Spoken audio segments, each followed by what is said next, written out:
বান্দরবানের রোয়াংছড়িতে ২০২০ সালে জব্দ করা প্রায় ১৬,৩০০ ঘনফুট পাথর উন্মুক্ত নিলামের মাধ্যমে ১০,৫,০০০ টাকায় বিক্রি করেছে উপজেলা প্রশাসন।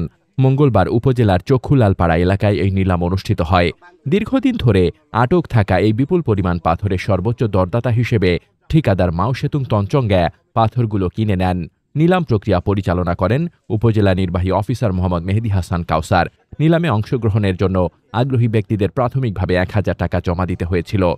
প্রশাসন সূত্রে জানা যায়, ২০২০ সালের ২২ মার্চ অবৈধভাবে পাথর উত্তোলনের পর বিক্রির উদ্দেশ্যে চক্ষুলালপাড়া এলাকায় মজুত করা হলে উপজেলা প্রশাসন এক অভিযান চালিয়ে পাথরগুলো জব্দ করে। পরবর্তীতে বান্দরবান পার্বত্য জেলার সিনিয়র জুডিশিয়াল ম্যাজিস্ট্রেট দ্বিতীয় আদালতের আদেশক্রমে উপজেলা প্রশাসন এই উন্মুক্ত নিলামের আয়োজন করে। নিলাম থেকে প্রাপ্ত অর্থ আগামী ৭ কার্যদিবসের মধ্যে সরকারি কোষাগারে জমা দেওয়া হবে।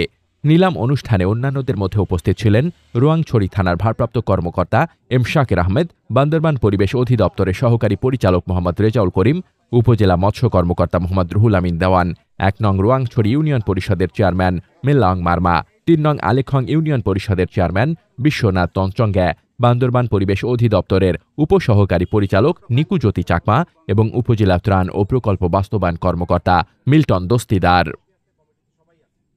মোহাম্মদ শামীম রেজা, দৈনিক খোলা চোখ।